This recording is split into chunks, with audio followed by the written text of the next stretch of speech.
अगर आप भी एकादशी का व्रत रखते हैं तो ये वीडियो आपके लिए तो बहुत ज्यादा जरूरी है। एकादशी यानी वो दिन जब हम भगवान विष्णु और देवी लक्ष्मी के लिए एक दिन का निर्जला व्रत रखते हैं। इस बार जिस एकादशी की हम बात करने वाले हैं ये है रमा एकादशी। ये एकादशी कई जन्मों के पापों से मुक्त कर देने वाली एकादशी है और माना जाता है कि ये भविष्य में भी भक्तों को पुण्य का प्रताप जो है वो देती है।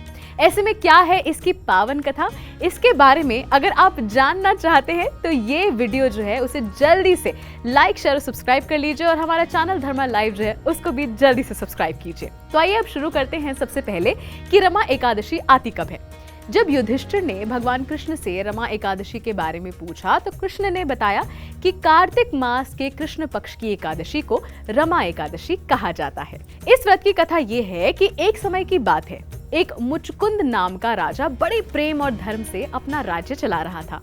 वो देवराज इंद्र, यमदेव, वरुण देव और ऐसे ही कई देवों संग अच्छे संबंध स्थापित किए हुए था।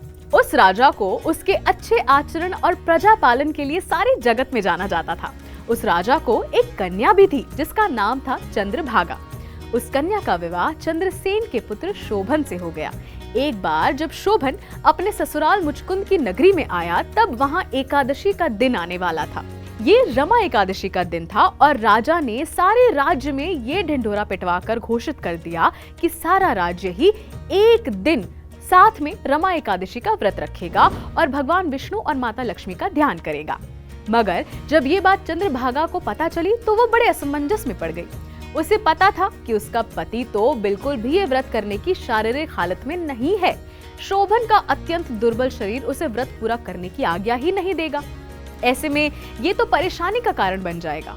शोभन ने अपनी पत्नी से विचार विमर्श किया कि उसे कोई उपाय बतलाया जाए कि कैसे उसे व्रत ना रखना पड़े। उसने चंद्रभागा से कहा, मैं तो भूख सहन ही नहीं कर पाऊंगा और मुझे तो लगता है कि मेरी जान पर ही बनाएगी। ऐसे में मैं क्या करूं?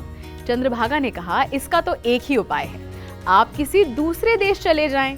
हमारे राज्य में तो पशु पक्षी भी एक दाना नहीं खाते, तो ऐसे में आपको कैसे हम भोजन करा सकते हैं?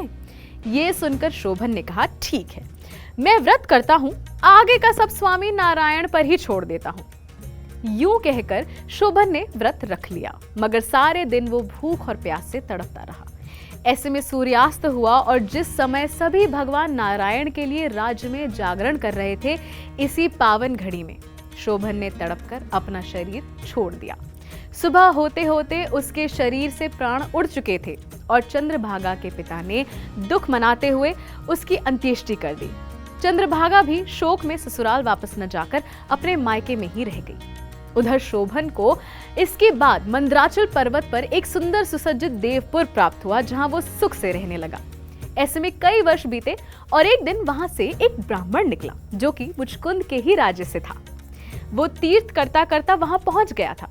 उसने जब देवपुर में शोभन को देखा तो वो उसे पहचान गया कि ये तो राजा का ही दामाद है।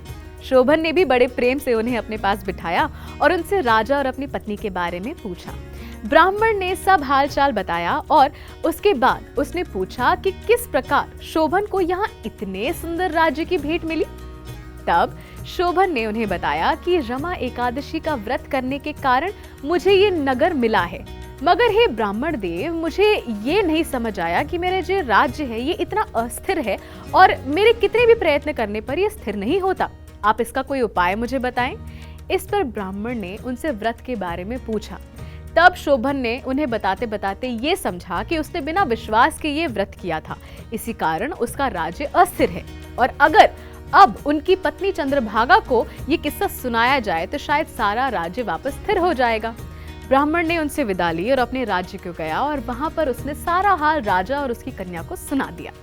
चंद्रभागा खुशी खुशी कहने लगी, हाँ ब्राह्मण देव, मैं तो चलने को राजी हूँ।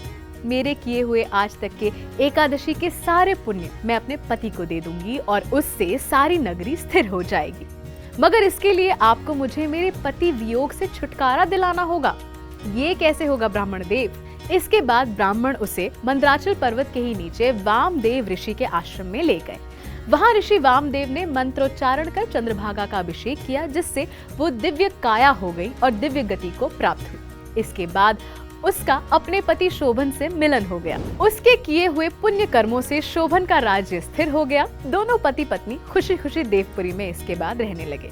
इसी कारण ऐसा माना जाता है कि इस व्रत को करने वाले को सभी प्रकार के माया और पाप से मुक्ति मिलती है। ये सब नष्ट हो जाते हैं उनके लिए, वो इन सब से छूटकर देवलोक को प्राप्त होते हैं। तो ये थी रमा एकादशी की कथा। ऐसी ही और वीडियोस और जानकारी के लिए देखते रहिए धर्मा लाइव।